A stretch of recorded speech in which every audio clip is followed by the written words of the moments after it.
Right, okay, so this is a bit of a different video. This isn't going to be a, quick 5 to 10 minute analysis of a game. It's not going to be a, five cool mechanics in this particular genre. No, this is a full playthrough of this game. I can't think of any other way to talk about it because this is a game that deserves to be experienced in its entirety. And the reason as to why I think it deserves to be experienced in its entirety is because, for me, it's a game which I come back to every 1 to 2 years, either when I'm feeling like I'm in a creative rut, I'm feeling down about the games industry or about game development, and I just want to experience a pure, really interesting story about game development. And that's what the Beginner's Guide is. It's made by game developer and game director Davey Wreden, who of course has made a Stanley Parable, but has more recently made one of my most favourite games of all time, Wonderstop. And honestly, I can't think of anything else than just to press begin the game. And let's experience this together.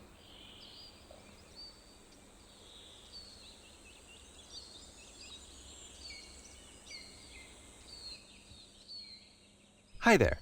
Thank you very much for playing The Beginner's Guide. My name is Davey Wreden. I wrote The Stanley Parable, and while that game tells a pretty absurd story, today I'm going to tell you about a series of events that happened between 2008 and 2011. We're going to look at the games made by a friend of mine named Coda. Now, these games mean a lot to me. I met Coda in early 2009 at a time when I was really struggling with some personal stuff, and his work pointed me in a very powerful direction. I found it to be a good reference point for the kinds of creative works that I wanted to make. So just to start you off, this is, I think, the first game he ever made. It's a level for Counter-Strike. You can walk around here, by the way. And mostly it's just Coda learning the basics of building a 3D environment. But what I like is that even though he starts from the simple aesthetic of a desert town, he then scatters these colorful abstract blobs and impossible floating crates around the level. And of course, it destroys the illusion that this actually is a desert town, and instead this level becomes a kind of calling card from its creator. It's like a reminder that this video game was constructed by a real person. And it kind of makes you wonder, what was going through his head as he was building this? This is what I like about all of Coda's games. I mean, not that they're all fascinating as games, but that they are all going to give us access to their creator. I want us to see past the games themselves. I want to get to know who this human being really is. And that's exactly what we're going to do here. So, it's 2008, Coda starts making these games, and he never releases any of them. He doesn't put them onto the internet, he just makes them and then immediately abandons them, and they sit on his computer forever. And I think he really understood this image of himself as a recluse. At one point, he jokingly renamed his computer's recycling bin to Important Games Folder. So, this was just how he worked. He tended to crank them out one after the other without even really pausing to try to understand what he had just made, until suddenly one day, he just stopped. In 2011, that was it. He made his last game, and then he hasn't made another one since. And that's why I've taken this opportunity to gather all of his work together, is because I find his games powerful and interesting, and I'd like this collection to reach him, to maybe encourage him to start creating again. And if the people like you who play this also happen to find his work interesting, then encouragement to Coda. So thanks for joining me on this. If you have a particular interpretation that I haven't mentioned here, or if you just need to get in touch, you can email me at daveyWreden@gmail.com. Okay, that's about it for introduction. Let's take a look at Coda's first proper game. As each game is loading, I'll show you the date that it was completed. This first one was made in November 2008. Okay, so yeah, hopefully I gave you a pretty good introduction into what this game is. At this point, I mean, I remember what happened, but also not completely throughout the rest of this game. It's about, I think from what I remember, about an hour and a half long. I've played it 3 times and I've got, 4.5 hours in the game. But you're going to be hearing a lot of Davey Wreden talk in a sort of a monologue style about his experience with this guy called Coda, And yeah, we're going to be going through the games which Coda has made throughout his time between 2008 and 2011. Oh. Warning. Whisper machine I'm not going to lie, I did completely forget that you have a gun. This game is called Escape from Whisper, and it's one of the more generic games you'll see from Coda. It is not a glitch with the video that you can barely hear the audio with the gun. Security call breached. Hostile alien life forms inbound. It kinda looks like this game was abandoned mid-development. For instance, you have this gun, which you'd think would indicate that there are supposed to be monsters or enemies somewhere, but then clearly there are no enemies anywhere. You can't even reload the gun when you run out of bullets. But ultimately we don't really know. Maybe Coda thought that actually it was complete the way that it is. And I think that we should talk about his games for what they are, rather than for what they're not. Enemy force neutralized. Begin ship evacuation. I love how you can see the bottom of the universe from this room. You can.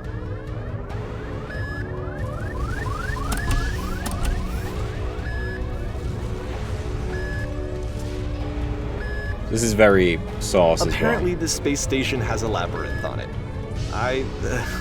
Sure, I don't know. There's really no reason for it that I've ever been able to discern, so in the interest of time, I'm just gonna skip you on past it. Yeah, this actually reminds me a lot of my students' games at university. Or if you'd really like to solve the labyrinth, you're welcome to do that too. I'm going to do that. But yeah, I teach game design and game development at the university, and so many times when new game developers are making a 3D space, it just seems like such an enticing offer to stick a maze in there.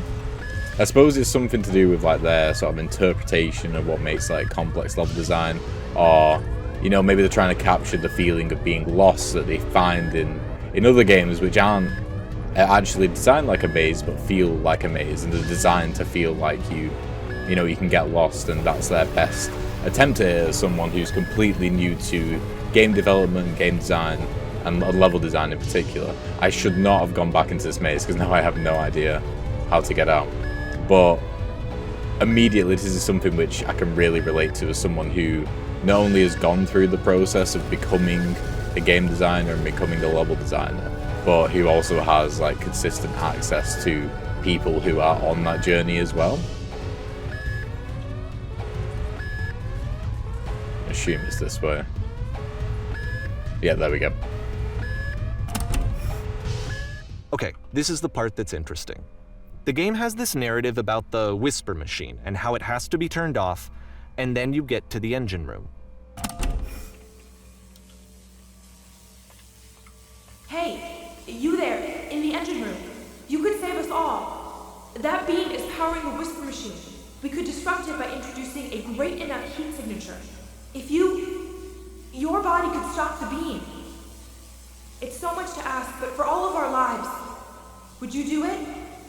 Could you give yourself? Yeah, go on then. Let me pause here for a second. What you just experienced, stepping into the beam and then dying, is probably what Coda had initially intended when he was developing this level. But when he first compiles and plays it, something goes wrong. There's a bug somewhere. And this is what happens instead.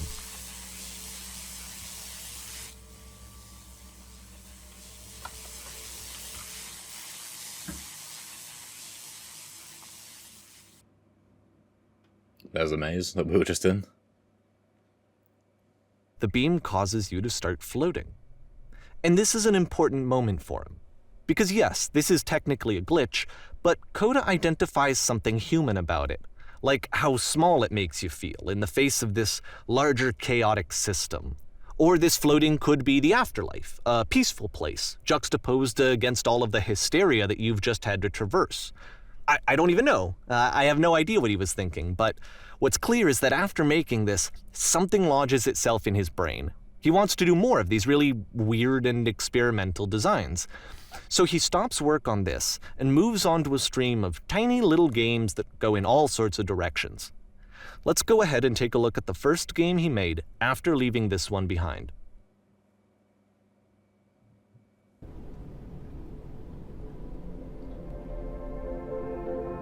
Interesting music.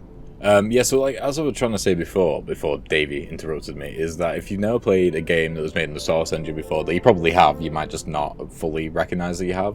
This is something that's very, very common. These very straight. So try walking backwards. Oh. Past was behind her. What if I try? I can't move forwards. I literally can't move forwards. Oh, there we go. Yep. In this game, you can only walk backwards. Okay, this is cool. Oh. So it's a short and relatively minimalist experiment combining motion and narrative. It is less advanced than the previous game, but actually it seems to be more focused, more complete. Code is trying to give it a unique voice rather than simply basing it on a pre-existing trope. Yeah, it's shocking me how little I'm actually remembering of this game now, which is great. Because then, oh, okay, that's available now. Because I can give more realistic and real reactions. How will she find the strength to confront it? It's a short little thought, it says what it wants to say, and then it ends. Didn't need anything more than that. Which to me is why it works, because it gets out quick. Okay, next one.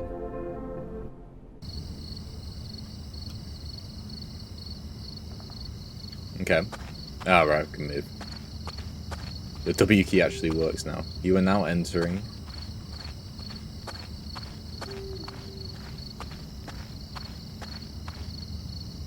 And that's it. Okay, the meaning of this game won't be clear just yet. Please be patient with me for a few more games, and I promise you'll see what makes it interesting. Oftentimes, Coda would put bizarre titles like this one at the start of his games. I wish I'd known him at the time that he was making these early games. He would really only talk to me about his work as he was making it. Once he stopped work on a game, like, that was it. It was dead to him. And I don't agree with that at all, but what are you gonna do? I mean, I very much agree with that, as someone who's made. Once you've been slowed to an absolute crawl, the door at the top of the stairs opens. So why, if Coda's not showing these games to anyone, why bother opening the door at all? Well, to show you, I'm modifying the game here so that when you press enter, it'll bring you back up to full speed so you can enter the door for yourself.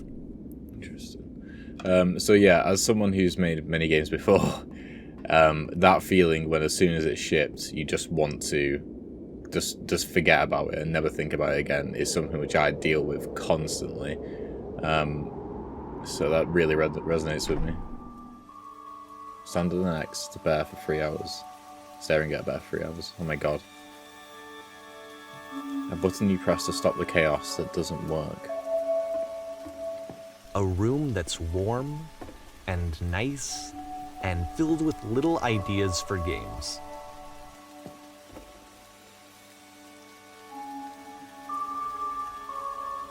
Coda would often tell me that he didn't mind if people thought of him as cold or distant. He said that he knew that he was actually a vibrant and compassionate person, but that it takes time to really see that. It can be a very slow climb to get there.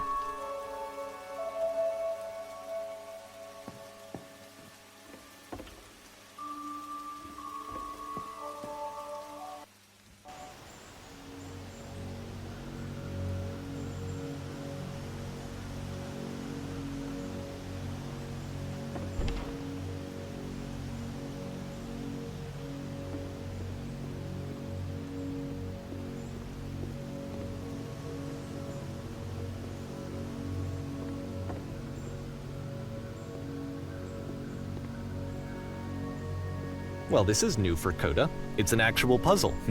Go ahead and see if you can solve it. This, by the way, it won't be mentioned in the game. This is something which is so common in old Source games. The way to get players to stop going backwards and to not be able to access other parts of the level is just literally just to create a ledge and you can't get back up. Like, that was something which is so common in Half-Life, in other old Source games, and it's interesting that little detail, because obviously Davey Reedon is a modder who used Source a lot. Like that little detail being here but not referenced is really interesting to me.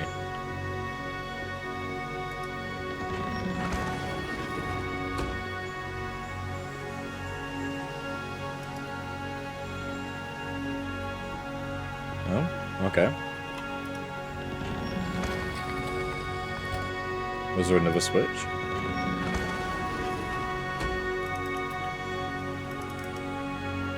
Ah, there we go.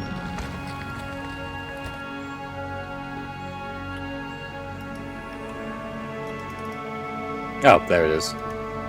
That was an actual puzzle. Don't forget that solution, because we're going to see this puzzle again soon. We're going to see it a lot.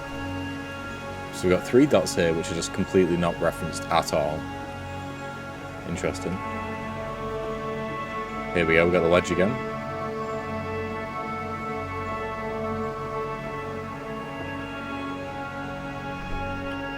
So that seems to be it, right? You walk down a corridor, you solve the puzzle, you get to the end. Simple enough. Alright, now I'm going to modify the game again so that when you press enter, it'll remove all of the walls from this room. Okay, are you ready? Oh my god.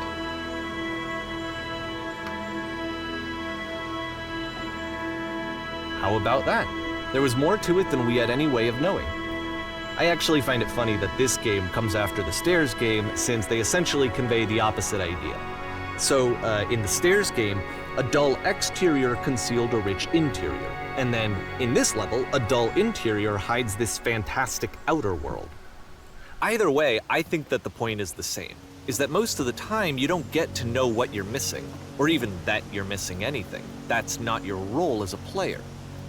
So if your role here is not to understand, then what is it? Interesting. We're back here again. I wonder if we're going to have the same sign. You are now exiting. Aha! So, this, combined with the entering game from earlier, tells us that Coda believes his games are connected somehow. It could even be that the Stairs game and the puzzle game are literally connected in between this and the entering game. There's a bigger picture that all of his games are meant to play a role in, some larger meaning that we won't be able to grasp until we've seen all of them.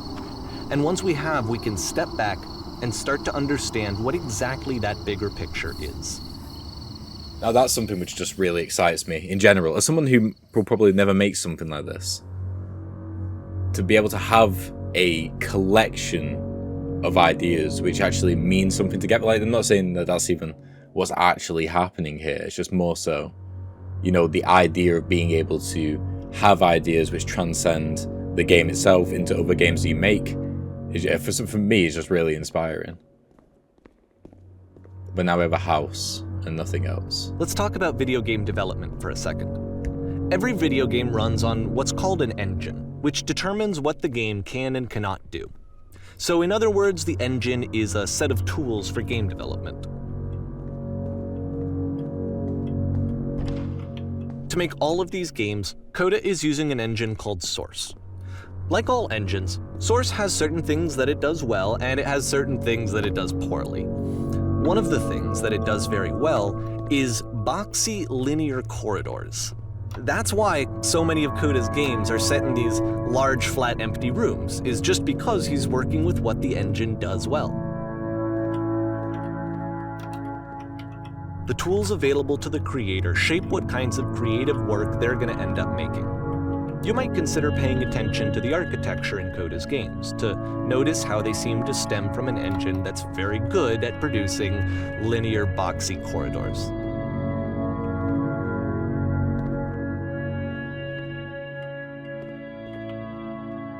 Oh gosh. There's no fall damage, so I don't think I even need to try to do this. There we go. reach the bottom.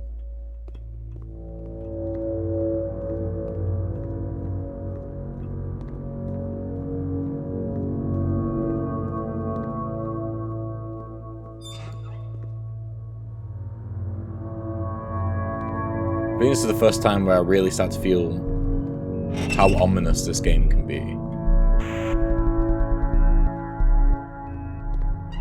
Oh.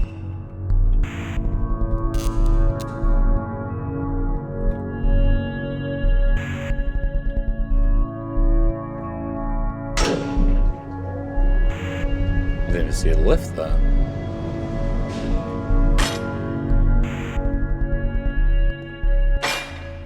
This prison, funny enough, in Coda's original design, the doors stayed shut for a full hour before letting you go. If you don't mind, I think we're gonna skip that.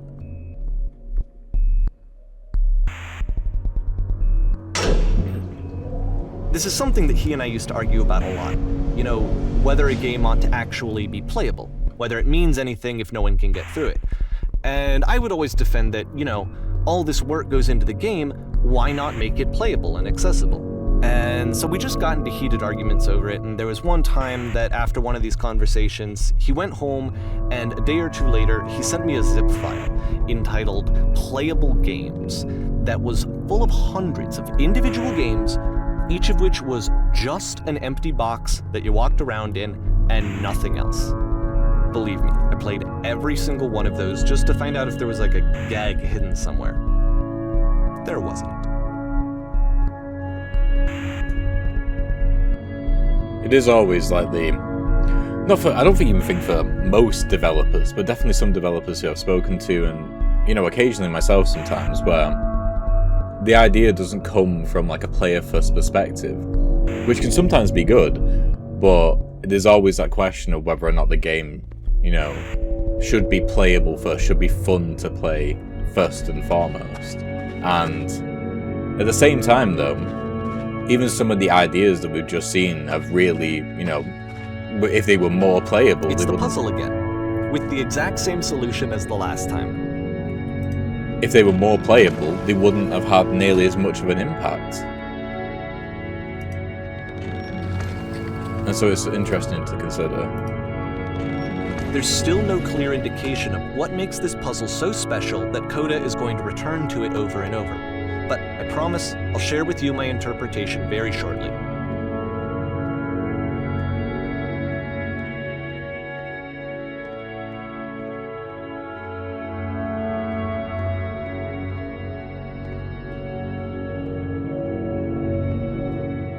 Oh.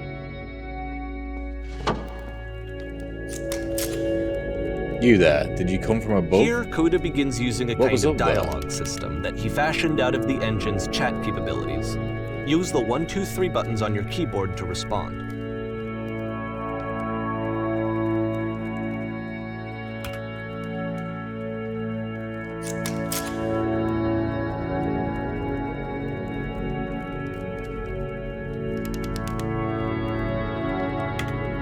I did have to get through puzzles.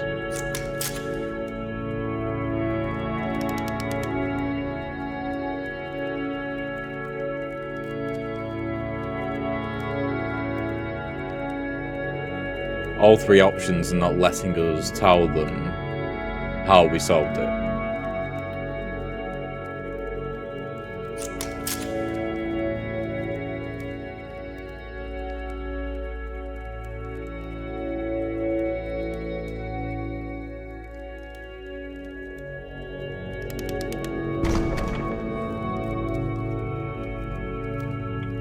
Okay.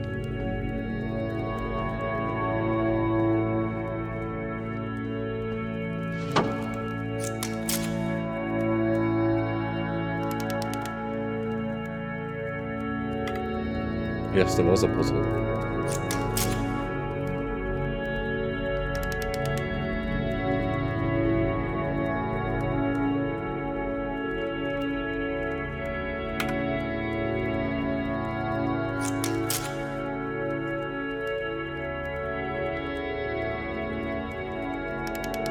Okay.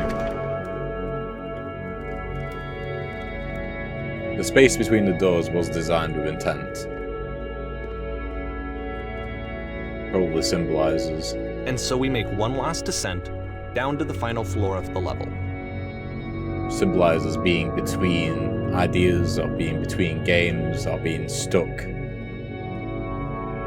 Not knowing where to go.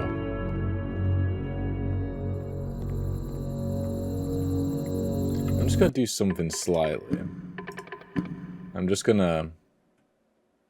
Oh, I literally can't do that. So one thing I've noticed is that the sound, the background noise, the music and the SFX is kind of overpowering when it comes to Davy's voice, and there's no option to change that. Whether that's just, you know, a limitation of the development, or whether that's intentional, I'm not too sure. It's a lamppost. Okay, I can't tell you quite why, but for some reason Coda fixates on this lamppost. It's going to appear at the end of every single one of his games from here on out. I'll tell you what I think. I think that up to this point, you know, he's been making really strange and abstract games with no clear purpose, and maybe you can only float around in that headspace for so long. Because now he wants something to hold on to. He wants a reference point. He wants the work to be leading to something. He wants a destination, which is what this lamppost is. It's a destination. We're going to see it in the work as well. His games are just going to become a lot more cohesive, a lot more fully developed, with more of a clear idea behind them. And as we go, that idea will get clearer and clearer and clearer. Okay.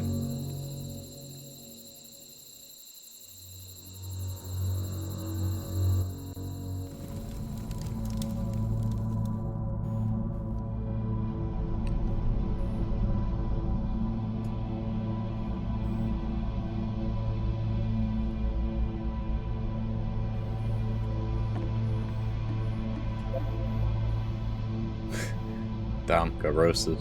When did Dark Souls come out? I'm pretty sure it had this feature, did it not? Was it 2008? This might be like sort of a reference to, you know, a developer playing a game. I'm sure you can deduce this, but this game is not connected to the internet. All of the notes that you're going to see have been written by Coda. This was actually the first game of his that I ever played. This was shortly after I met him at a weekend game jam in Sacramento, where I grew up.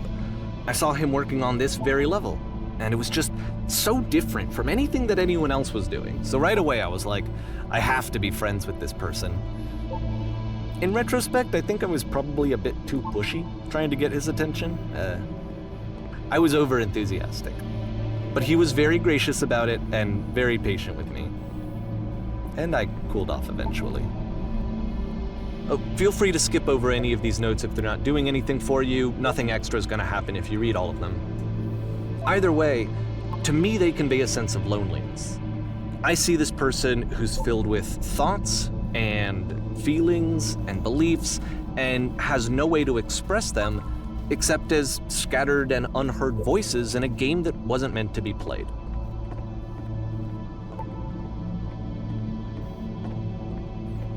But it's ironic, isn't it, that in playing this game and seeing how alone Coda often felt, that we get to know him better and actually kind of connect with him. And I have to be honest with you, this idea is really seductive to me, that I could just play someone's game and see the voices in their head and get to know them better and have to do less of the messy in-person socializing. I could just get to know you through your work. I think this is why I always liked Coda's games so much, is because it felt like they let me have that connection. I felt as though he was inviting me personally into his world. And then I feel less lonely too.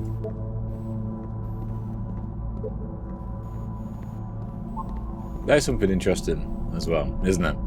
I mean, the way that was just delivered then was very much like, you know, this is a very personal story to me, but I said for a lot of games that designers and developers pour a lot of heart into these games, and they are used either consciously or subconsciously as people as players to, you know, lessen the burden of loneliness. I mean, I've been there before, and I'm sure others have. And at the end of this level, we're going to see the puzzle again. And here, I'll tell you what I think the puzzle means. And that, Each of these oh, games gosh. represents an idea that was on Coda's mind at the time that he was making it. And the puzzle is a way of closing the door on a previous chapter of his life before moving on to the next one. I think that makes complete sense, but In each of his games, after exploring a theme that, he might find difficult, Coda can then place this puzzle that he knows has a reliable solution, he understands exactly how it works, and so it gives him a simple mechanism for moving on. that makes sense. Yeah, just the fact that development can also be very lonely, like very lonely indeed. Creating a world which makes you feel less lonely by creating it, and therefore can make players feel less lonely, I think is something which is common, and again, whether or not it's And objective because there's this or dark subjective. area between the doors, a space between spaces, before you move on, you get to pause. Just for a moment, a few seconds to reflect on and let go of the events that led you here. To step back and connect the pieces together. To grasp at that elusive bigger picture. Yeah, whether or not it's conscious or subconscious. It's really interesting.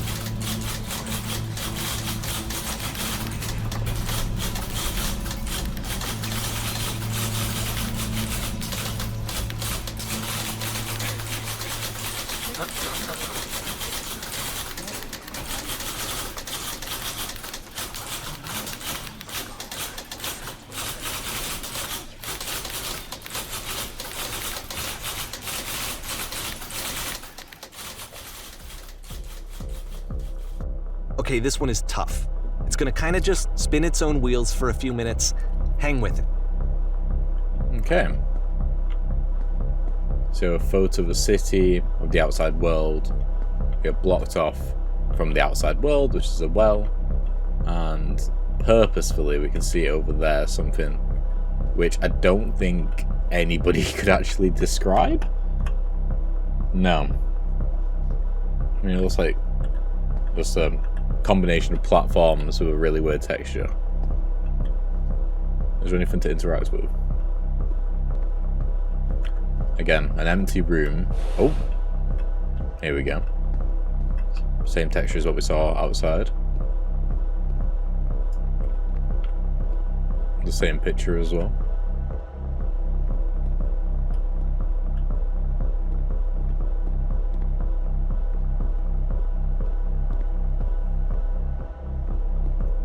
Now we're at the bottom of the well we saw before. See, this is it.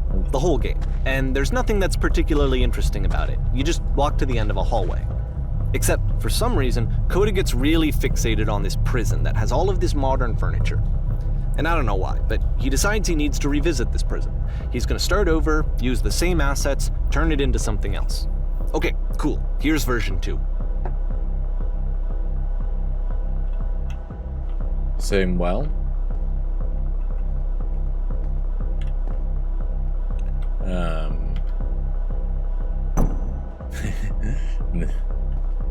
The illusion of agency.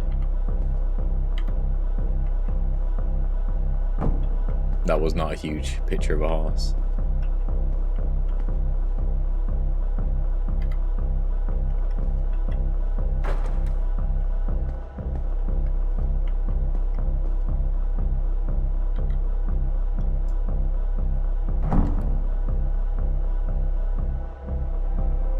Oh God. There's a bit more to this one, but still, it's not really communicating anything. It's kind of just weird for weirdness' sake.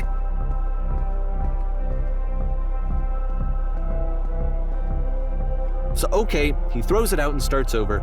This time he comes at the prison idea from a different direction.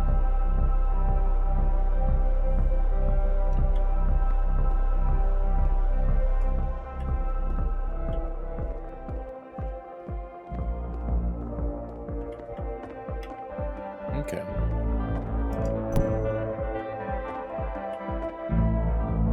Photo frame.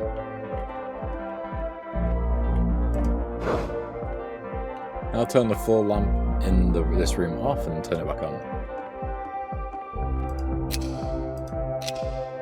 Now go to the left side sofa, move it over a little. Finally touch the shelves. And that's it. In a real prison, the escape will now open. Return to the start to be taken back to your prison. Okay.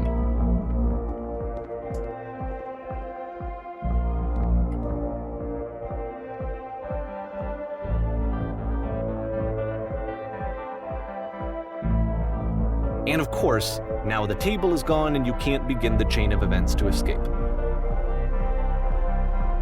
Here's a version where there are no bars, but you can't actually get to the well. And then a version where the inside of the prison is the outside and the outside is the inside.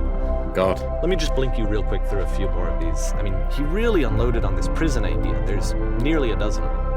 Personally, I think it's awful to watch this, to see a person basically unraveling through their work. And for what? Like, at what point do you just go, maybe there are game ideas other than this prison that I could be working on? But Coda doesn't have that voice telling you to stop, that particular mechanism of defense against yourself. Without it, you just spiral.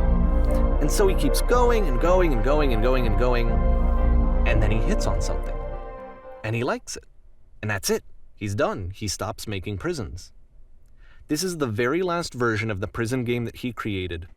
And the reason I think it works is that the prison is not actually in it.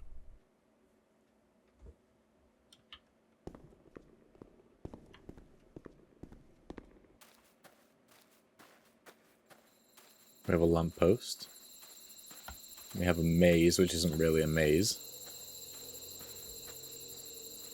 And we have a phone booth at the end.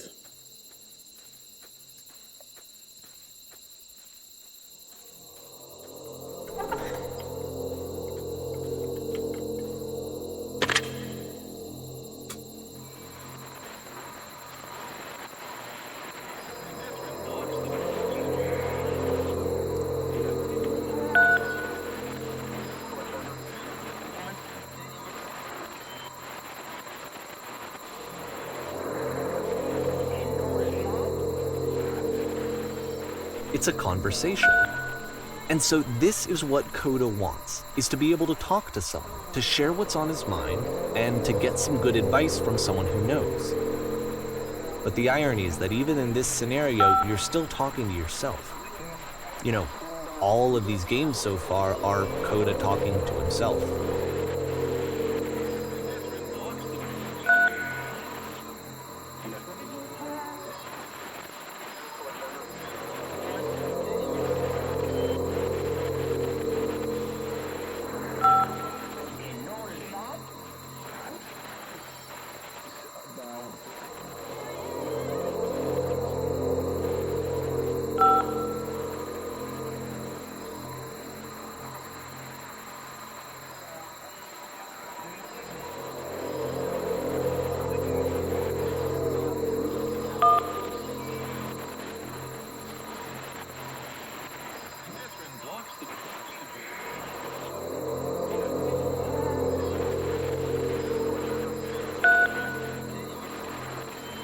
This is really interesting.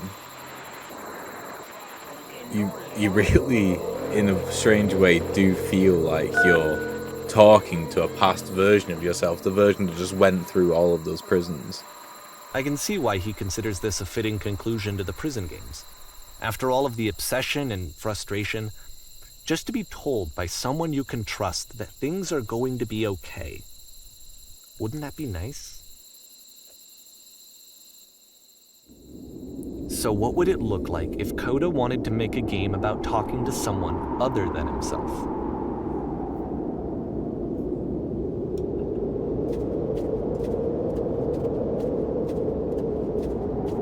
To me, this environment is meant to represent Coda's puzzle, with the two doors on either side and a dark transitional space between. That is true. You do have two doors and the dark space in between. It's probably the most complex level as well that we've come across, just in terms of the amount of assets.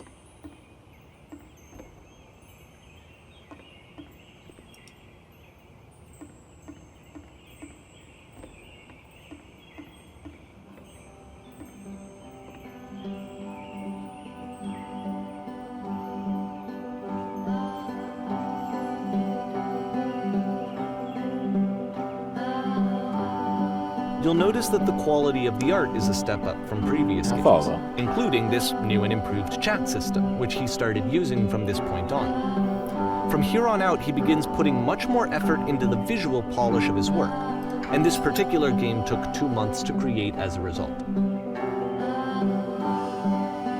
Into the bedroom and make the bed.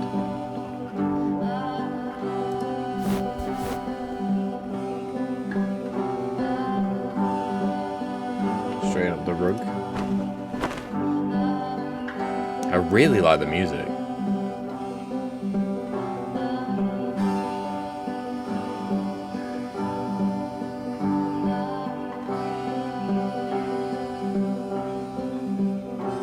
While working, I feel the calm that rests in the pit of my ribcage.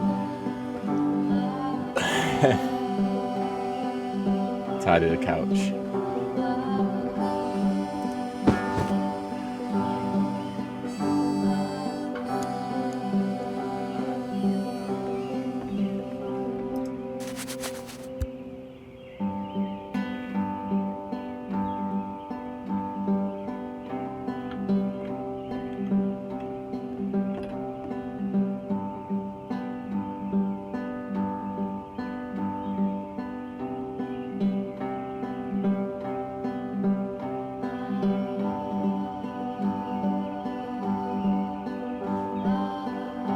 Dishes need to be washed.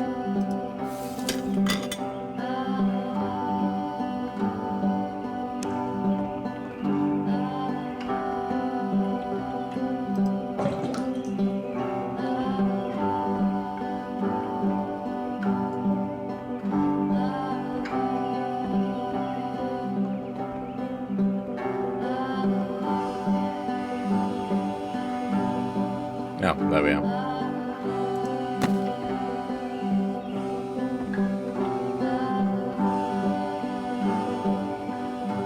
After the intense set of prison games, this house cleaning level almost feels like cleansing. It's the moment after a particularly difficult or traumatic experience where you just need to let it sit and digest inside of you, and eventually cohere into something meaningful.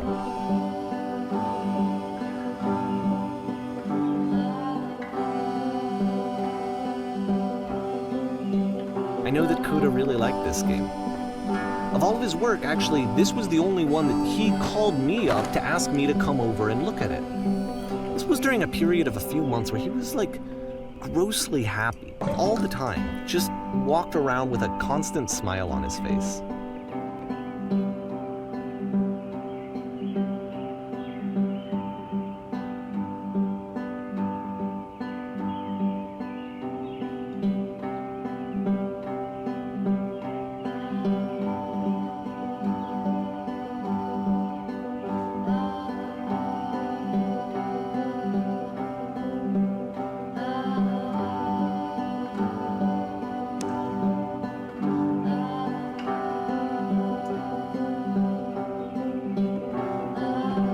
Clean the books.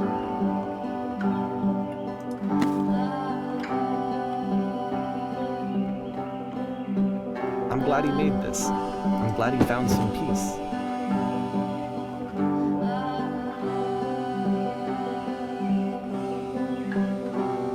But, of course, it can't last. The music stops, your companion is gone, it's time to leave. The door at the top of the hill is now open as well. Again, you can't stay in the dark space for too long. You just can't. You have to keep moving. It's how you stay alive.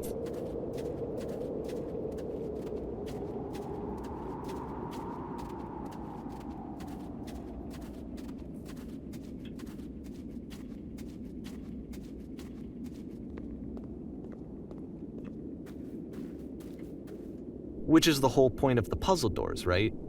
That sooner or later you have to pick up and move. I really thought that was the point of it.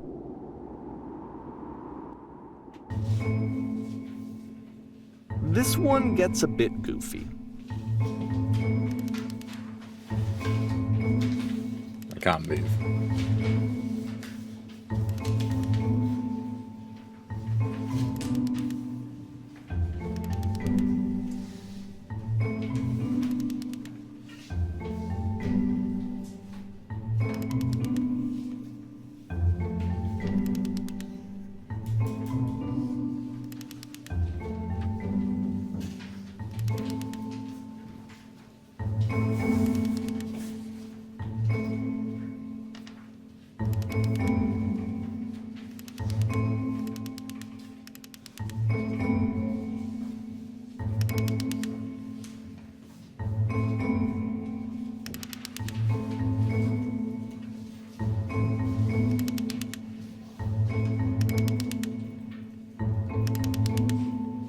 about halfway through the game, the perspective shifts.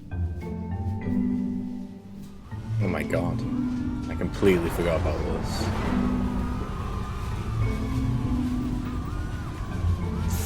And you play as the teacher. And suddenly, you discover that your teacher is just as bigoted and afraid as you are.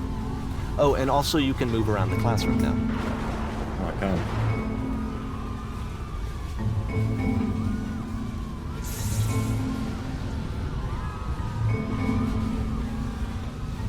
That is absolutely terrifying. And I don't not relate to this, but obviously not to the same extent Felt as pretty what's hard being. for this one.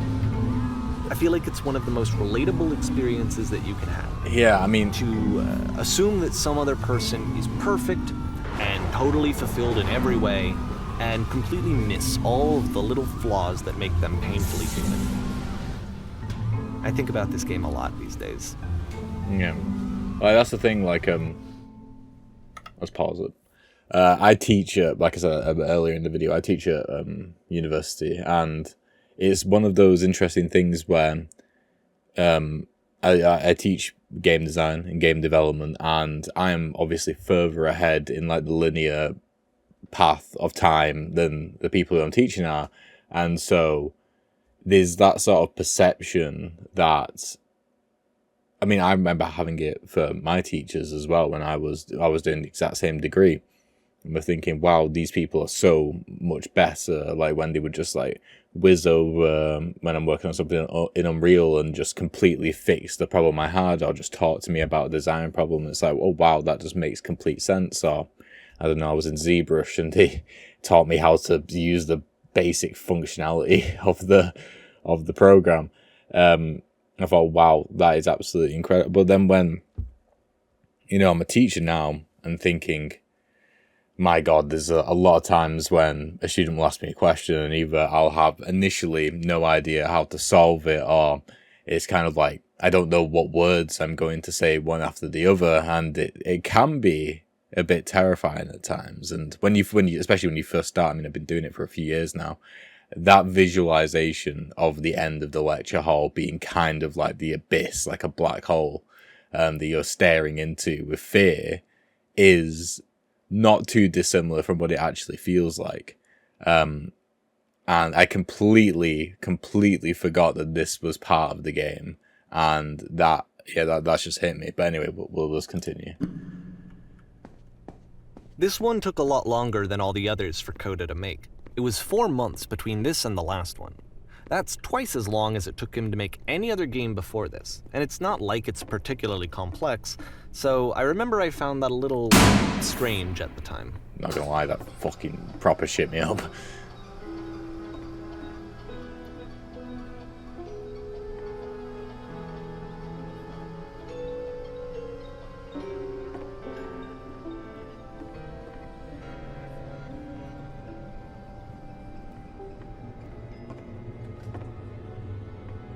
There's a wall.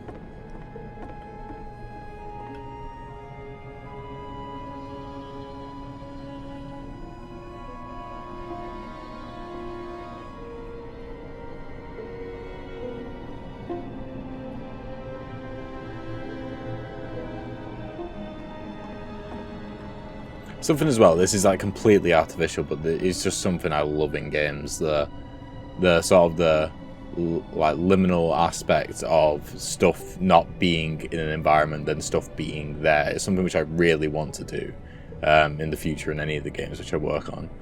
Even if it makes literally no sense or doesn't work at all for the idea, it's something which I really want to do. I just love the effect.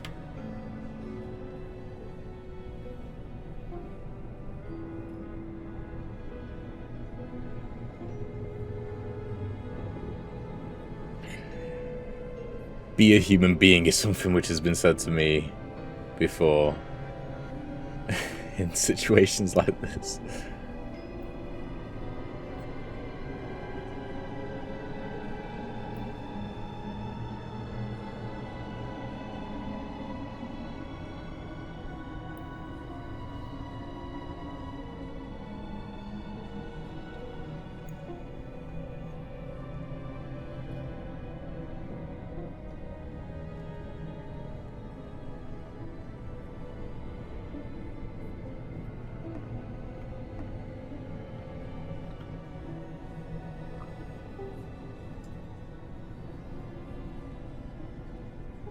This is such a good representation of anxiety when speaking to someone. That feeling that you're messing it all up again whenever you say something has led me, and I'm sure many others, to just not say anything.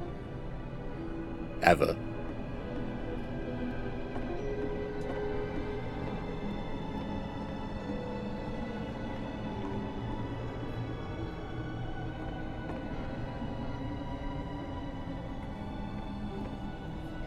Do we go past the lamppost this time? God. It's getting a bit spooky. It's getting a bit spooky. The game ends with this eerie premonition of what's going to happen next in Coda's life.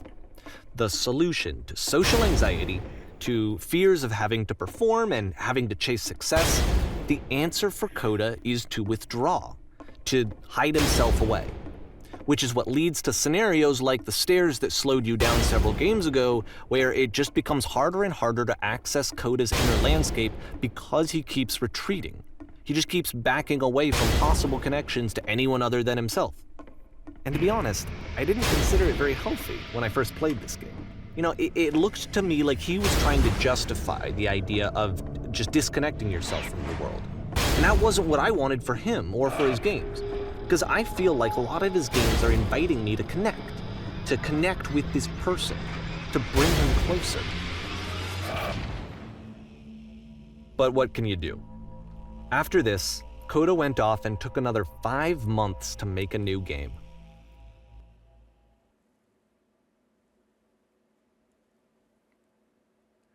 Mobius trip to play this game properly, you must keep your eyes closed. Click to begin the game. This is something which I'm actually going to do. I'm actually going to close my eyes now.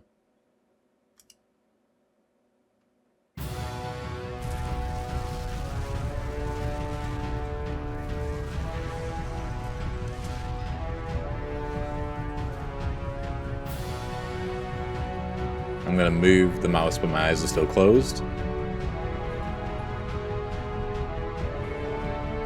And I'm moving with WAS and D.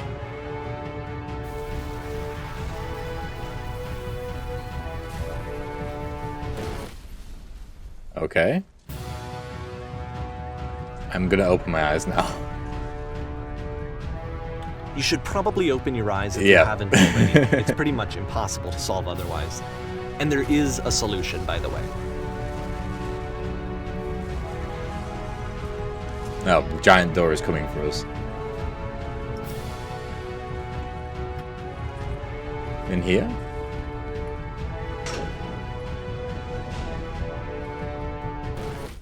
Okay, so I need to go to that lift probably straight away, I imagine.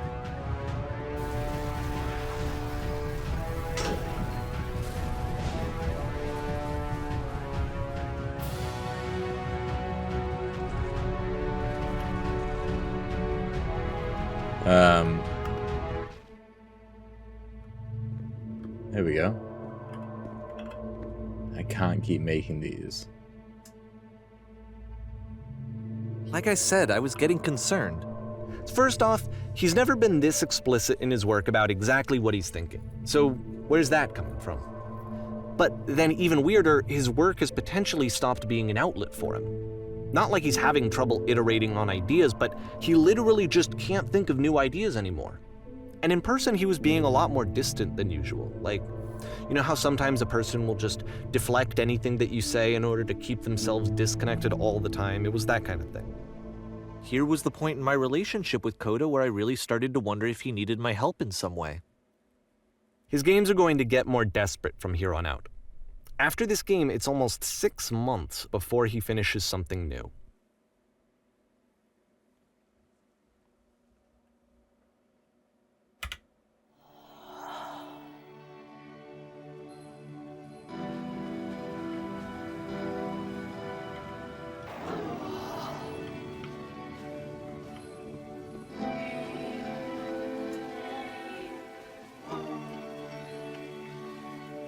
Something which I will say throughout this entire game is the music has been something which has kept me continuously immersed. But I think something which people might not either fully consciously realize, but maybe do feel, is just how much the dialogue system has an impact in this game. The choices in how you respond to something, even though you know it doesn't matter, apart from that last game where it did matter, you had to make the right decision, it sort of kind of forces you to be truthful, because If the last game featured Coda talking explicitly, there's like two options, like there's three options, and two of them are usually very much extremes, but in like a similar direction. Like if you played the game up until this point, then you're probably feeling how Coda has felt, or more so how Davey Wreden has felt throughout making games. And then the third one is like a dismissive one, but eventually, because you are prompted to say these things so often and so continuously, relentlessly, then eventually you almost sort of admit to yourself how you feel about game development if you're in that space of game development, which I think is really interesting. And it's probably the most interactive, and even though there's no agency involved in terms of it doesn't really infect anything, it's the most like sort of agency creating part of this walking simulator is the fact that you can put out your thoughts into the world from this like curated list of, basically, even if you wouldn't say how you said it, how it was said word for word, you would still feel the message which it overall conveys, which I find really interesting. about his creative frustrations, this one turns it up to 11. Now, put yourself in my shoes playing this. Here's a friend whose work is exhibiting signs of struggle, frustration, anxiety, depression, even. And yet, still, he keeps making games.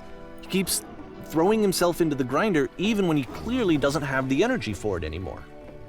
Why? What is it for? Because from my perspective at the time, and just what I knew of him, this was a result of how isolated he was.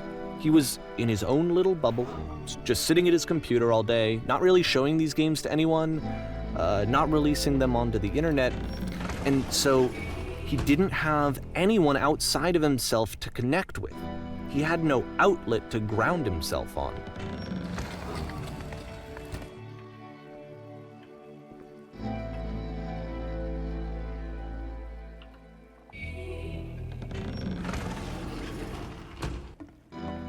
You can't talk yourself out of loneliness.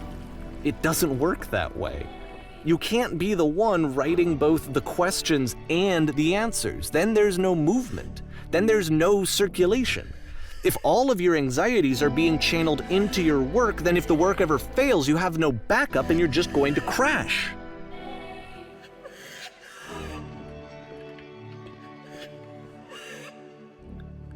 The feeling of being confronted with everything you said in capitals is confronting.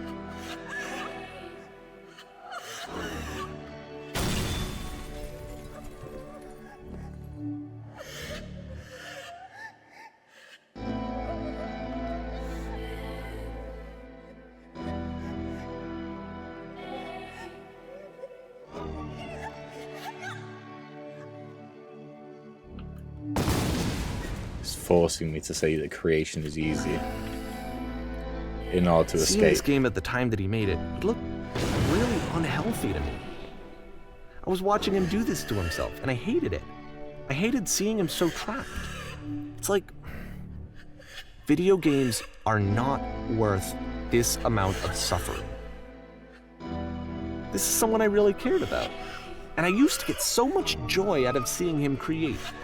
For him to suddenly become angry and frustrated like this, it was the worst thing.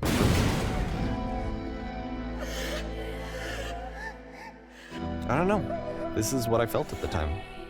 I don't know how else to explain it. I wanted it to stop more than anything. I had never felt so rotten. I needed more than I had ever needed anything for this to stop. But it didn't stop. After finishing this one, Coda takes another 7 months and comes up with a new game. That was brutal. The decisions I had to make then in order to move forward was brutal.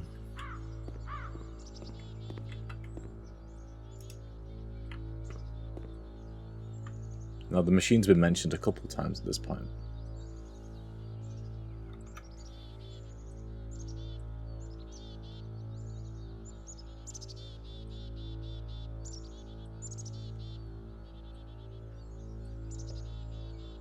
Coda is the machine.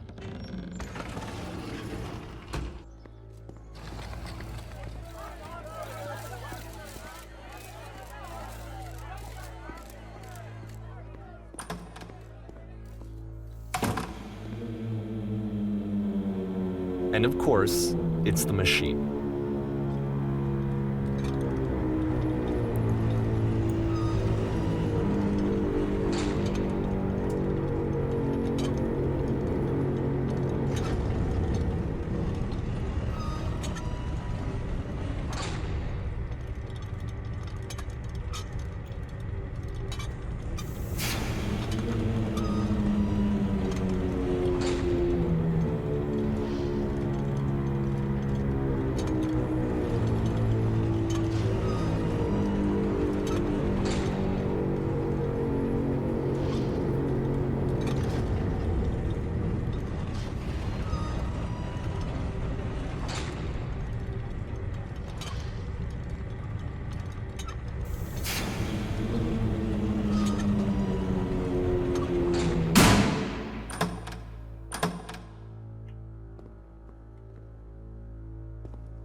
Remember, you can click to fire the gun. Oh. Ah. That was a nice bit of help there. I thought I'd have to find somewhere to go.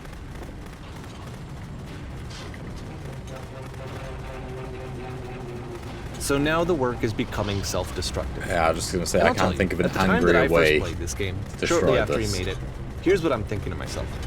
I'm thinking that Code is stuck in his own head, and that it's having a very negative effect on him, and that all he needs to do is just start showing his work to people, to get some actual feedback on his games. It might get him out of isolation. And so, as I'm thinking this, I realize that I could be the one to initiate it. Because it would never occur to Coda to start actively soliciting feedback, so what if I did it for it? If he could see the difference it would make to have more actual conversations with other human beings, would that bring him out of his mental spiral? Would it give him confidence in himself? Would it bring meaning back into his work?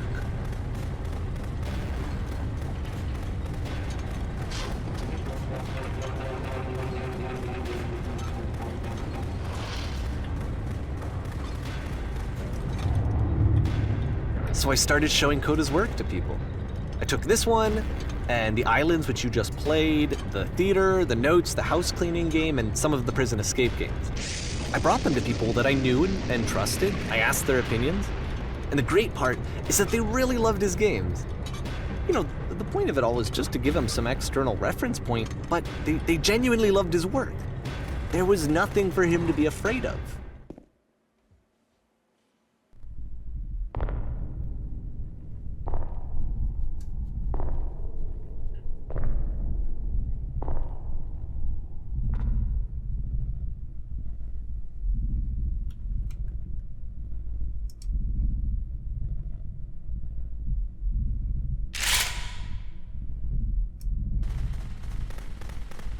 can you see why I felt like this was the right thing to do?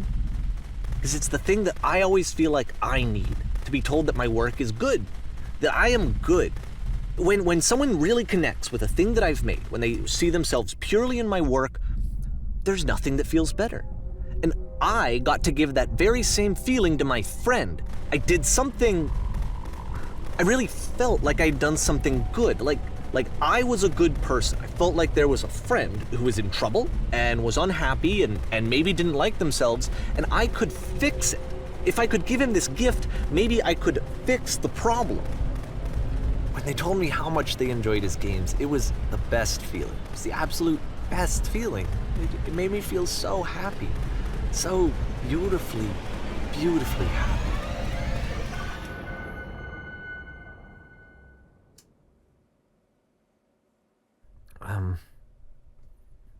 So anyway, Coda finishes this game, and then really he just kind of takes off for a while. So this is June of 2011, and I didn't hear anything from him for several weeks, I guess. And so out of nowhere, one day I get an email, and it's got a private link to a new game of Coda's. This one is called The Tower, and to my knowledge, it's the last game that Coda ever made. So let's take a look.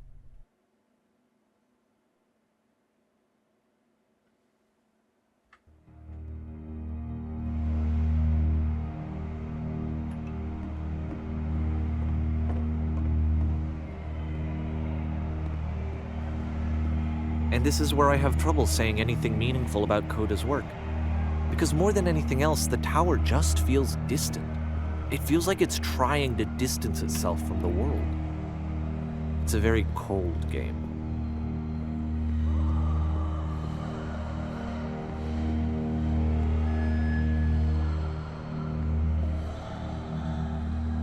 This room actually has a maze in it.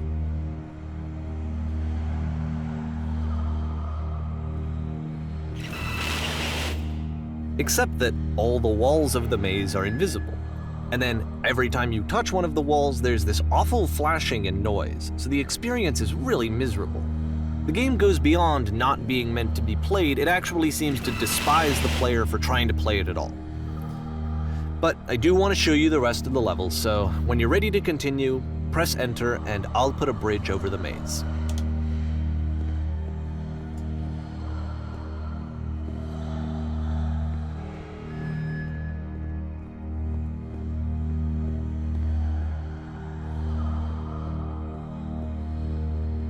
And to be fair, it's not like this is the first game that's needed some modification to be playable. Like the house cleaning game. You know, that one used to actually loop the cleaning chores and you just cleaned a house forever. I had to cut it off so that you could exit the house and the game would actually end. But that game had an idea that it was actually trying to communicate. What's the deeper idea behind the invisible maze? The only way past this challenge is to randomly guess the 6-digit code. Like the invisible maze, it's frustrating to me, because it's the opposite of everything else that Coda has made. It doesn't encourage thought or engagement. It doesn't ask anything of me, except a lot of my time. If I could have reached him during this time, then maybe I could have asked him, but I couldn't. I still don't really understand why this is here. I'll put the code on the ground for you here, though, so that we can move on.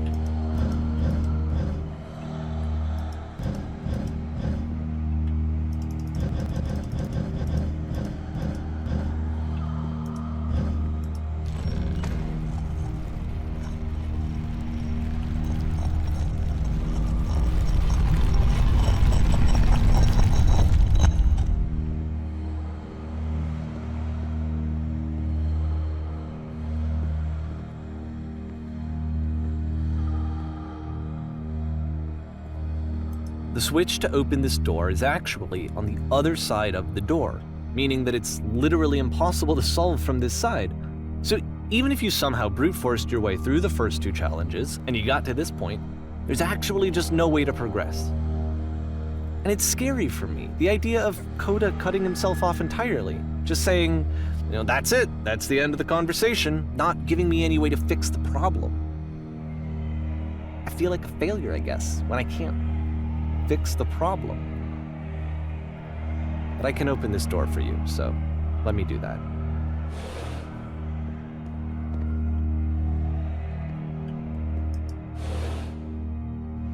Was I a failure for not understanding this game? I mean, I don't know why I would be. It's not like everything needs to have a solution, but I feel it somehow. I feel like I failed, and I don't understand why. I remember, it's June of 2011. I'm playing this for the very first time, and as I'm playing, I'm thinking to myself, I don't know this person. I have no idea who this person is. It wasn't the guy I knew, it wasn't my friend. I had come to so many conclusions from looking at all of his work up to this point, and then suddenly none of them... I had been trying to, though. That was the thing. For years I was trying to get to know him, to understand who he actually was and what he stood for. I asked him so many times to please just tell me what his games mean to him. I asked him please to tell me what the 3 dots mean. And he wouldn't.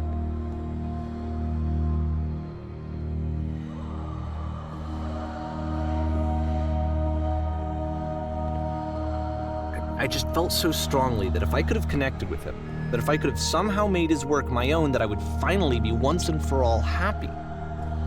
It was that I needed to see myself in someone else.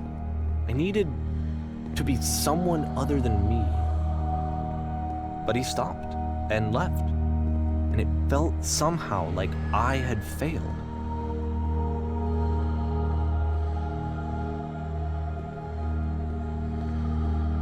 Where did I screw up?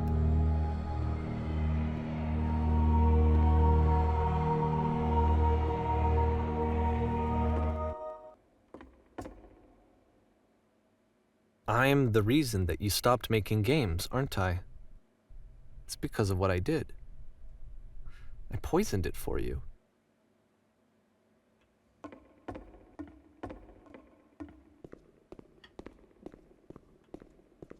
I don't think I ever told you this, but when I took your work and I was showing it to people, it actually felt... it felt as though I were responsible for something important and valuable.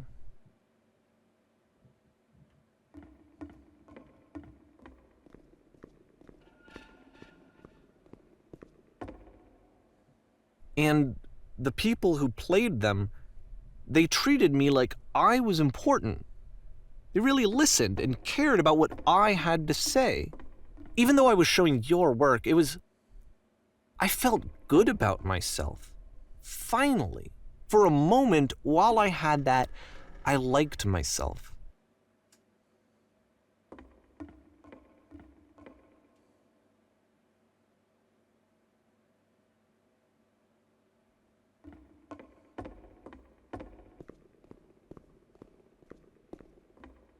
And then you stopped, and I didn't have anything left to show people. I just had to be with myself. And as soon as that happened, there was no feeling at all. Nothing. Less than nothing. What does that mean?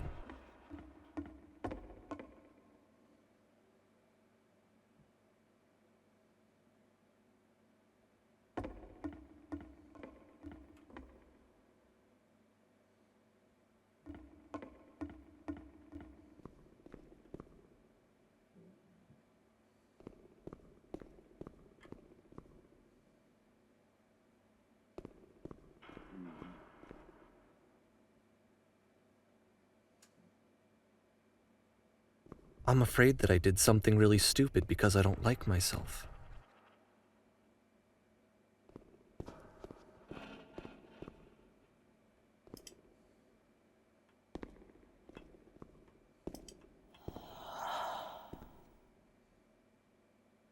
That's why I'm releasing this collection of your work, is because I haven't been able to find any other way to reach you. I've tried everything. And so a part of me has hope that if I put this compilation out into the world, and if I put my name on it, that maybe enough people will play it so that it'll find its way to you, so that I can tell you that I'm sorry. I know I screwed up, if I apologize to you truly and deeply, will you start making games again? Please, I need to feel okay with myself again. And I always felt okay as long as I had your work to see myself in. I mean, is something wrong with me? Because I know that I did an awful thing, and I'm doing it again right now. Like, I'm showing people your work, but I can't stop myself from doing it. That's how badly I need to feel something again, like I'm an addict. There has to be something wrong with me. Can I apologize? What if I tell you I was wrong? Will that work? Will that fix it? I don't know. I don't think it will, but there's nothing else that I can do. Just tell me what you want. I'm sorry. I'm sorry. Please, start making games again. Please help me. Please give me some of whatever it is that makes you complete. I want whatever that wholeness is that you just summoned out of nothing and you put into your work. You were complete in some way that I never was. And I want to know how to be a good person. I want to know how not to hate myself. Please.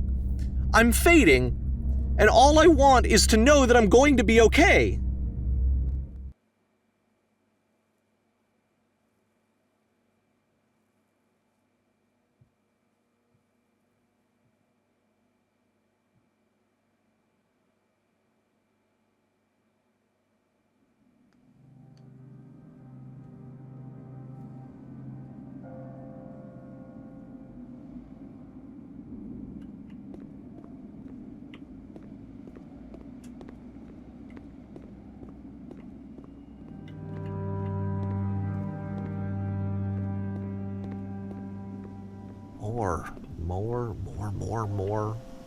More love, more praise, more people telling me that I'm good.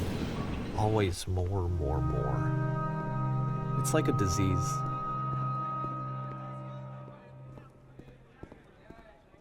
Solution.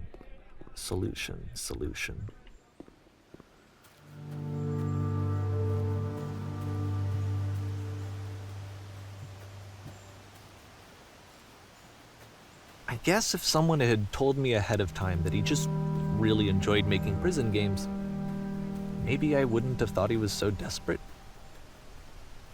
I wouldn't have told so many people that he was depressed. Maybe he just likes making prisons.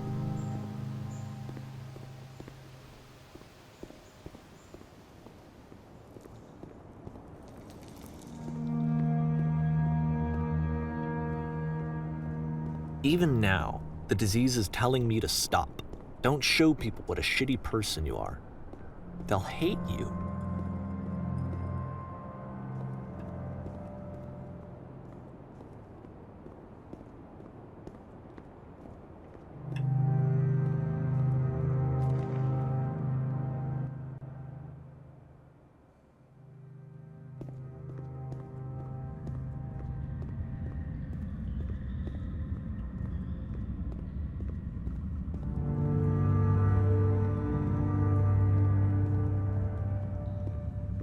If I knew that my life depended on finding something to be driven by other than validation, what would that even be? It's strange, but the thought of not being driven by external validation is unthinkable. Like, I actually cannot conceive of what that would be like.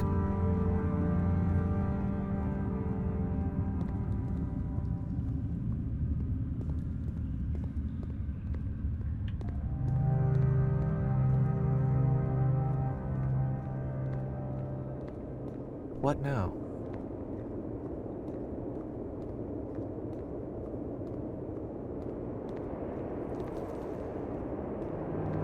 I think I need to go. And I'm sorry, because I know that I said that I would be here and I would walk you through this, but I'm starting to feel like I have a lot of work to do. I have a lot that I need to make up for. And so I'm just gonna... Okay.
Turn back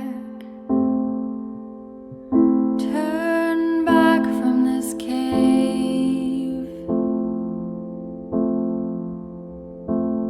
You said, let me prove that I'm brave, let me keep going. But the cave goes for miles and miles and miles. And you're So, tired. I'm just gonna turn it down in my headphones so I can hear myself a little bit. I haven't spoken in this video for probably more like 20 minutes because I really wanted to let the game speak for itself as it went to its conclusion.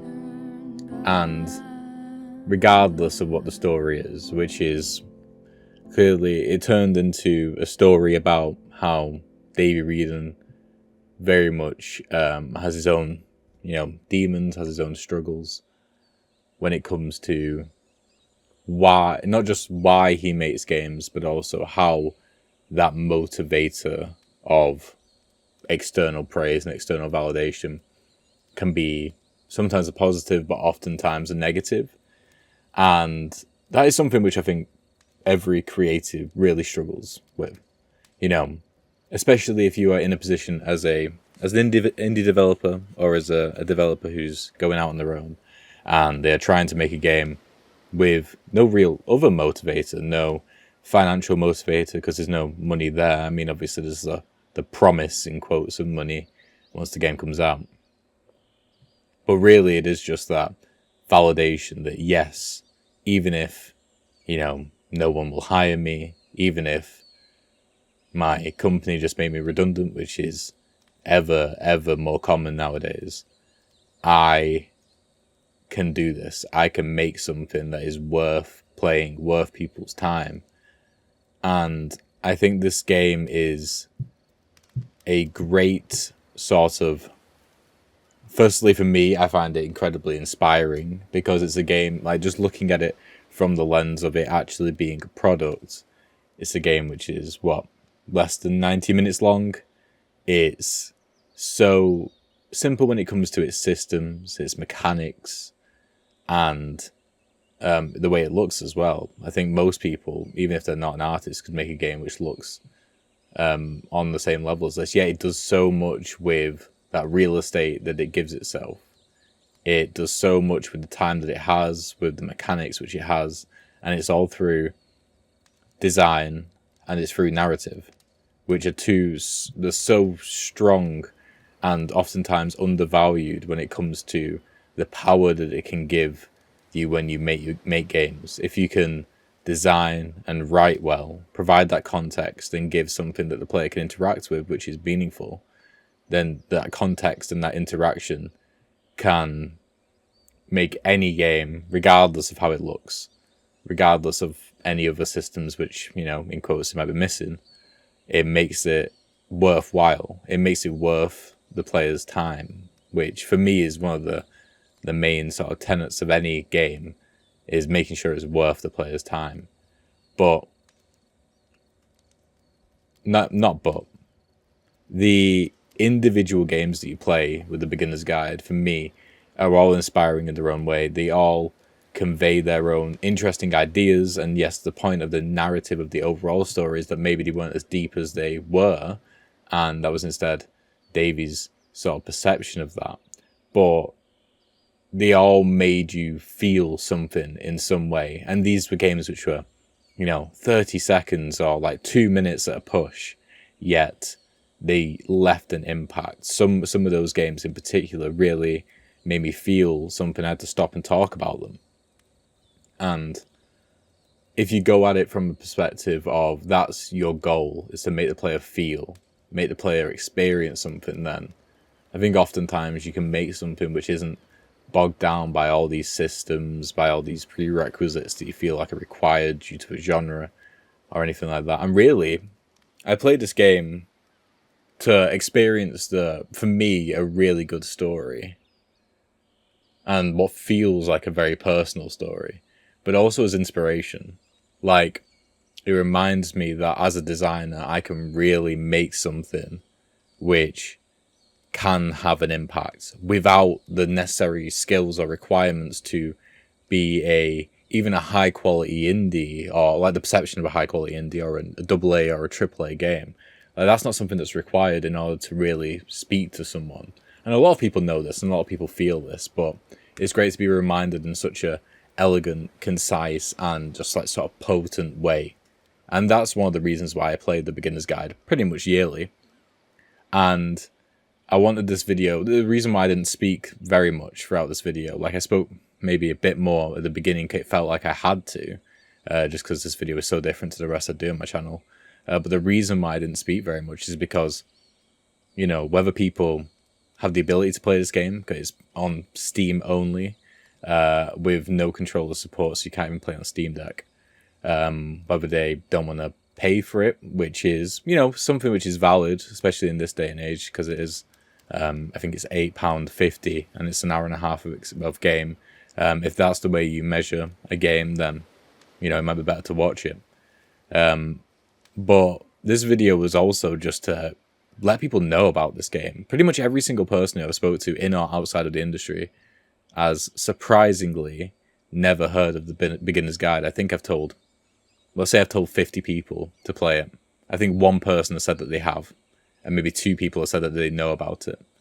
So that was another reason. I wanted to shed light on what I think is a really incredible piece of media, which if you are stuck in that rut creatively, or you're in doubt about your value that you can bring to games, or potentially the games you can make, then I can't think of a better way to spend 90 minutes than either by watching this video in order to experience the game, or by playing the game for yourself. But yeah, I think I'll leave it there. Thank you for watching, hopefully you enjoyed, and yeah, keep on keeping on.